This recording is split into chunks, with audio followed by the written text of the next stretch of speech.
વાત કરીશું અન્ય સમાચારની તો સમાચાર પાટણથી સામે આવી રહ્યા છે, જેમાં ફાયર વિભાગ દ્વારા કાર્યવાહી કરવામાં આવી રહી છે। ફાયર સેફટી વગરની દુકાનોને સીલ કરવામાં આવી છે। 262 જેટલી દુકાનોને સીલ કરવામાં આવી।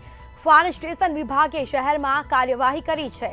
આ સાથે જ ફાયર સેફટી એનઓસી વગરના જે સ્થળો છે તેવા એકમોને પણ સીલ કરવામાં આવી રહ્યા છે।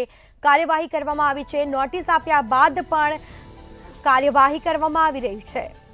આ સાથે જ યસ પ્લાઝાની 80 જેટલી દુકાનો પર તાળા લાગ્યા હતા। સીલિંગની કાર્યવાહી કરવામાં આવી છે। તો ગેલોક્સ કોમ્પ્લેક્સમાં 40 દુકાનોને સીલ કરવામાં આવી। આ સાથે જ કેન્સ એવન્યુમાં પણ 80 જેટલી દુકાનોને સીલ કરવામાં આવી છે। 4 દિવસમાં 4 કોમ્પ્લેક્સની દુકાનોને સીલ કરવામાં આવી છે। તો પાટણમાં ફાયર સેફટી વગરની 262 દુકાનોને સીલ કરવામાં આવી છે।